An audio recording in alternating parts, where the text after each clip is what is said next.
سپہر کے 3 بجے ہیں۔ السلام علیکم، یہ ریڈیو پاکستان ہے۔ عرفانہ شاہین سے خبریں سنیے۔ اہم خبروں کا خلاصہ۔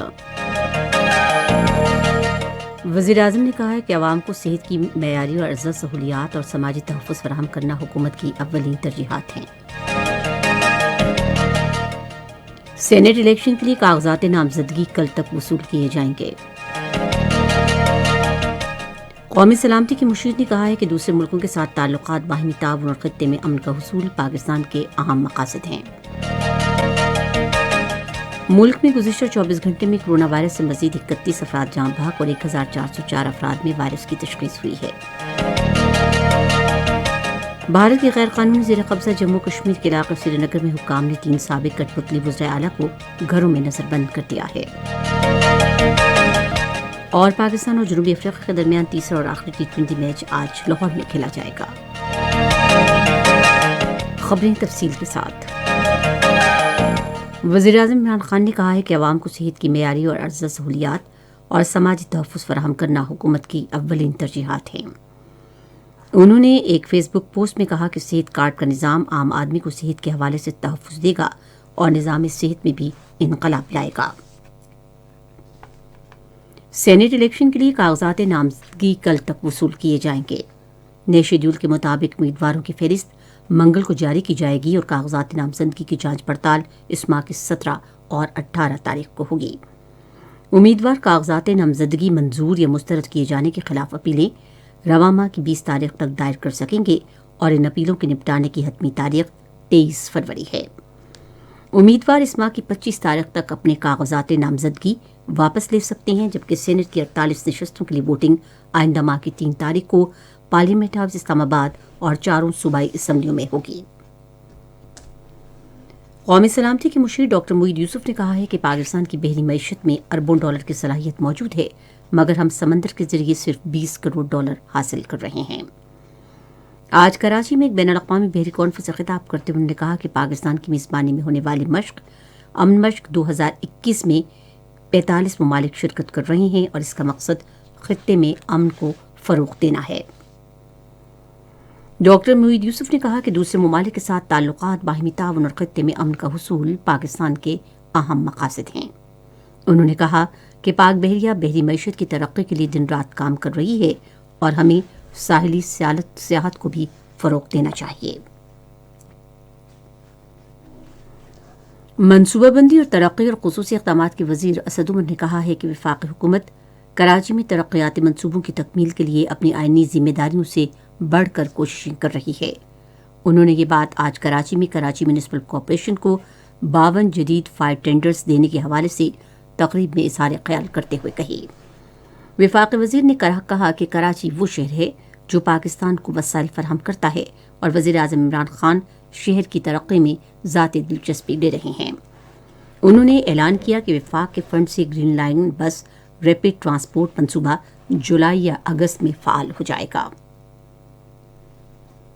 پنجاب کے گورنر چودھری محمد سرور نے کہا ہے کہ پاکستان تحریک انصاف کی حکومت جمہوریت کو مضبوط بنانے کے لیے ایوان بالا کے انتخابات میں شفافیت کو یقینی بنانا چاہتی ہے۔ آج لاہور میں ایک وفد سے گفتگو کرتے ہوئے انہوں نے کہا کہ اوپن بیلٹ کی مخالفت کرنا دراصل ووٹ کی فروخت کی حمایت کرنا ہے۔ گورنر نے کہا کہ انتشار کی سیاست کرنے والوں کو کچھ حاصل نہیں ہوگا۔ تھیلیسیمیا کے مریضوں سے اظہار یکجہتی کے لیے ضلع خیبر کے علاقے لنڈی کوتل میں آج ایک واک کا اہتمام کیا گیا۔ اس موقع پر مقررین نے عوام میں اس بیماری سے متعلق شعور اجاگر کرنے کی ضرورت پر زور دیا۔ انہوں نے لوگوں سے کہا کہ وہ آگے آئیں اور تھیلیسیمیا کے مریضوں کے لیے خون کی عطیات دے کر فلاحی تنظیموں کی مدد کرنے میں اپنا حصہ ڈالیں۔ ملک میں گزشتہ 24 گھنٹے میں کرونا وائرس سے مزید 31 افراد جاں بحق اور 1404 افراد میں وائرس کی تشخیص ہوئی ہے۔ ملک میں کرونا سے اب تک مجموعی طور پر 12,307 افراد جان کی بازی ہار چکے ہیں، جبکہ 25,635 مریض مختلف ہسپتالوں میں ابھی تک زیر علاج ہیں۔ وائرس سے اب تک 5,25,087 افراد صحت یاب بھی ہو چکے ہیں۔ یہ خبریں آپ ریڈیو پاکستان سے سن رہے ہیں۔ بھارت کے غیر قانونی زیر قبضہ جموں کشمیر میں حکام نے سابق کٹ پتلی وزیر اعلیٰ فاروق عبداللہ اور ان کے بیٹے عمر عبداللہ اور محبوبہ مفتی کو خاندان کے دیگر افراد سمیت سری نگر میں نظر بند کر دیا ہے۔ ایک ٹویٹ میں عمر عبداللہ نے کہا کہ ہمیں کوئی وضاحت دیے بغیر بچوں سمیت اپنے گھروں میں بند کر دیا گیا اور کسی کو باہر جانے کی اجازت نہیں ہے۔ عمر عبداللہ نے کہا کہ 5 اگست 2019 کے بعد یہ ایک نیا کشمیر ہے۔ اس سے قبل سابق وزیر اعلیٰ محبوبہ مفتی نے بھی ایک ٹویٹ میں اس بات کی تصدیق کی تھی کہ انہیں جعلی مقابلے میں شہید کیے گئے ایک نوجوان کے اہل خانہ سے تعزیت کے بعد گھر میں نظر بند کر دیا گیا تھا۔ انسانی حقوق سے متعلق ایک خود مختار ادارے نے بھارت کے غیر قانونی زیر قبضہ جموں کشمیر کی صورتحال پر اپنی تازہ ترین رپورٹ میں کہا ہے کہ خصوصی حیثیت کی منسوخی کے 18 ماہ بعد بھی علاقے میں انسانی حقوق کی خلاف ورزیاں جاری ہیں۔ جموں کشمیر میں انسانی حقوق کے فورم کا کہنا ہے کہ یہ گزشتہ سال اگست سے رواں سال جنوری تک کے عرصے پر مبنی ان کی یہ دوسری رپورٹ ہے۔ رپورٹ میں مزید کہا گیا ہے کہ عوامی اجتماعات پر ابھی تک پابندی عائد ہے اور بچوں اور متعدد منتخب ارکان اسمبلی سمیت علاقوں کے سینکڑوں افراد بدستور زیر حراست ہیں۔ اقوام متحدہ میں پاکستان کے مستقل مشن کو سوشل میڈیا اور آن لائن کام کرنے پر دنیا کے 10 بہترین مشنز میں شامل کر لیا گیا ہے۔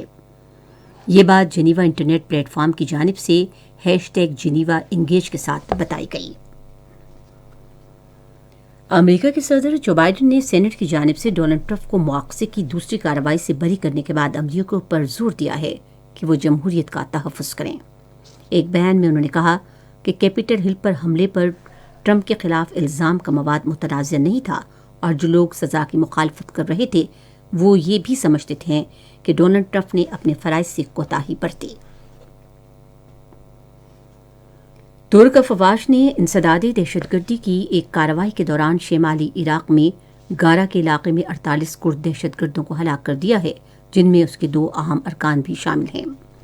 وزیر دفاع حلفسکی اکار نے آج بتایا کہ کارروائی مکمل کر لی گئی ہے اور بیشتر علاقے سے دہشت گردوں کا صفایا کر دیا گیا ہے۔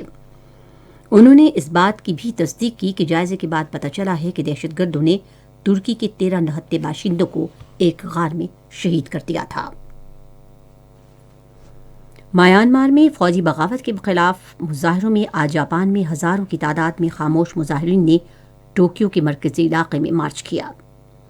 4000 سے زائد افراد نے مظاہرے میں حصہ لیا جنہوں نے انسانیت کے خلاف جرائم بند کرو کے پوسٹر اٹھا رکھے تھے۔ یہ مارچ ایسے وقت میں کیا گیا ہے جب میانمار میں آج مسلسل 9ویں روز ہزاروں مظاہرین سڑکوں پر نکل آئے ہیں۔ پاکستان اور جنوبی افریقہ کے درمیان تیسرا اور آخری T20 میچ آج لاہور میں کھیلا جائے گا۔ سیریز کا فیصلہ کن میچ شام 6 بجے ہوگا۔ 3 میچوں کی سیریز 1-1 سے برابر ہے۔ صاحبزادہ سلطان نے 16ویں چولستان جیپ ریلی جیت لی ہے۔ میر نادر مقصد دوسرے نمبر پہ جبکہ جعفر عمران نے تیسری پوزیشن حاصل کی۔ محکمہ موسمیات کی پیشگوئی کے مطابق آئندہ 12 گھنٹے کے دوران ملک کے بیشتر حصوں میں موسم سرد اور خشک رہنے کی توقع ہے، تاہم پنجاب کے میدانی علاقوں میں دھند چھائی رہے گی۔ آج ریکارڈ کیا گیا بعض بڑے شہروں کا درجہ حرارت کچھ اس طرح سے رہا کہ اسلام آباد اور مظفر آباد 24 ڈگری سینٹی گریڈ، لاہور اور کوئٹہ 21، کراچی 31، پشاور 25، گلگت 19 اور مری 16 ڈگری سینٹی گریڈ۔ بھارت کے غیر قانونی زیر قبضہ جموں کشمیر میں محکمہ موسمیات کی پیشگوئی کے مطابق سری نگر، پلوامہ، بارہمولہ، اننت ناگ اور شوپیاں میں موسم سرد اور خشک رہنے، جبکہ لیہ میں سرد اور مطلع جزوی طور پر ابر آلود رہنے اور جموں میں رات اور صبح کے اوقات میں موسم سرد اور دھند چھائے رہنے کا امکان ہے۔ آج ریکارڈ کیے گئے درجہ حرارت Srinagar, Pulwama, Shopian 11 degree centigrade, Jammu 20، Leh -2، Baramulla 12 اور اننت ناگ میں 10 ڈگری سینٹی گریڈ۔ خبریں ختم ہوئیں۔ مزید خبروں اور تجزیوں کے لیے ہماری ویب سائٹ ہے radio.gv.pk اور فیس بک کے link radio Pakistan news official پر آپ ہماری ان خبروں کی براہ راست ویڈیو اسٹریمنگ بھی ملاحظہ کر سکتے ہیں۔